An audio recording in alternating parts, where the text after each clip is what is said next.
Good morning, dear students.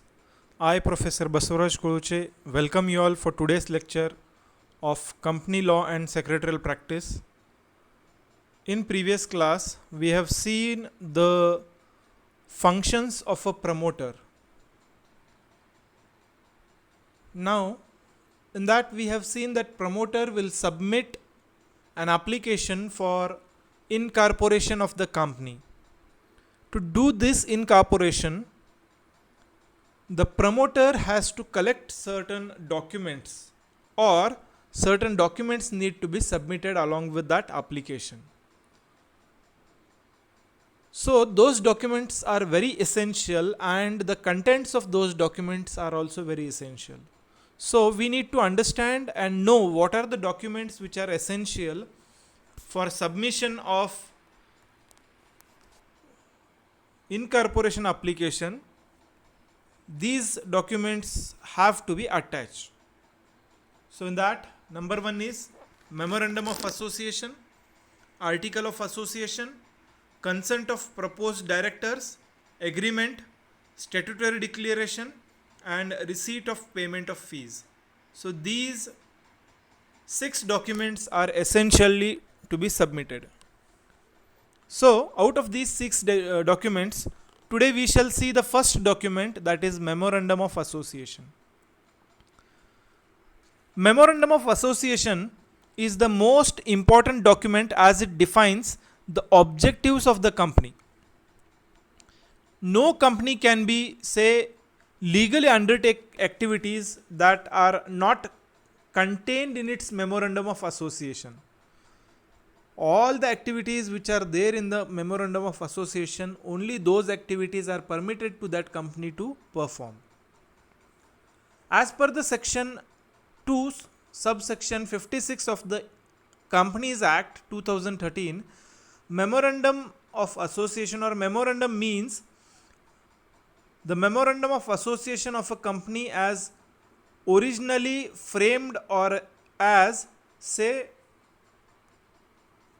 altered from time to time in pursuance of any previous company law of the act.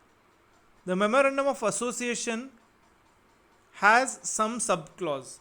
So these subclause are also very essential. Memorandum of association means it is a document in which the company's functioning activities are to be mentioned. It is most important document as it defines the objectives of the company. So in simple, memorandum of association is the document in which the objectives of the company and the areas of function are mentioned. Those documents or that document is known as memorandum of association. This memorandum of association contains 5 important subheadings, or 5 important contents are there in the memorandum of association. The first content in memorandum of association is the name clause. This clause contains the name of the company with which the company will be known, which has already been approved by the registrar of the company. The name clause will be having all or only the name which is being approved and which will be given to the company. That is known as name clause. Second clause is, say, registered office clause. This clause contains the name of the state in which the registered office of the company is proposed to, say, situated, the exact address of the company. Office is, say, not required at this stage, but the same must be notified to the registrar within 30 days of the incorporation of the company. So in registered office clause, the address and state to which that office belongs are to be mentioned. So this is the second clause in memorandum of association. Third clause in memorandum of association is the objects clause. In this objects clause, this is say probably the most important clause in the memorandum of association, because it defines the purpose for which the company is formed. A company is not legally entitled to undertake an activity which is beyond the objectives stated in the clause. So, the main objects for which the company is formed are listed in the sub clause. It must be observed that an act which is either essential or incidental for the attainment of the main object of the company is deemed to be valid. Whatever the main objectives are there, to achieve those objectives, the related activities are said to be, say, essential or said to be the valid. But apart from that, if anything is being done, it is treated as, say, invalid. So this is about the object clause. The fourth clause is liability clause.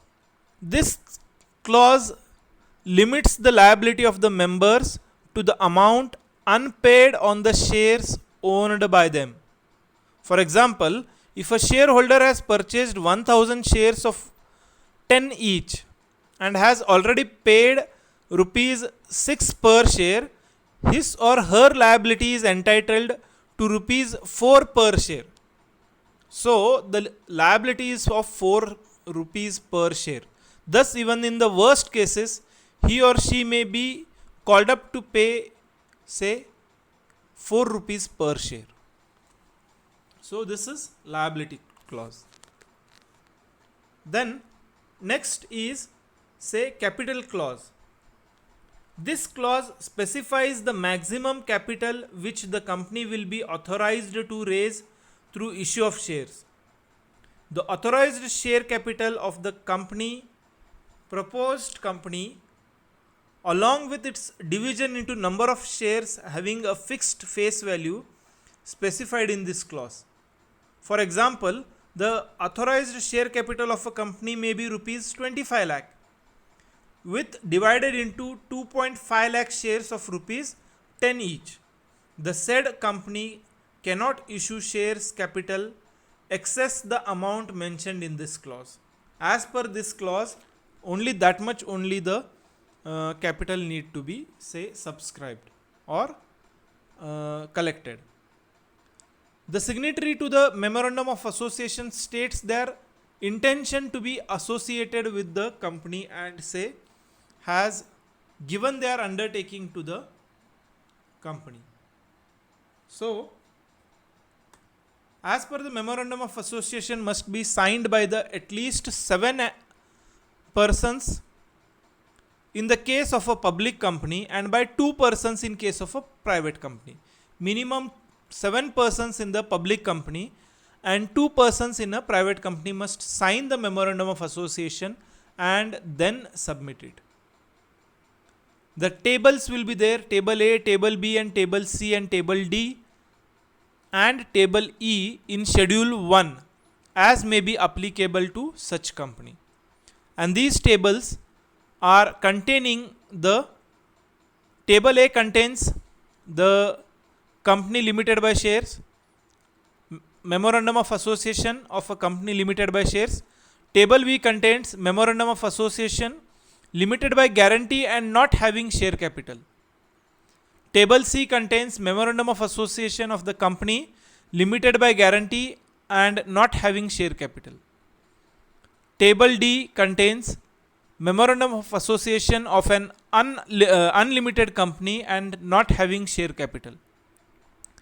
Table E contains memorandum of association of an unlimited company and having share capitals.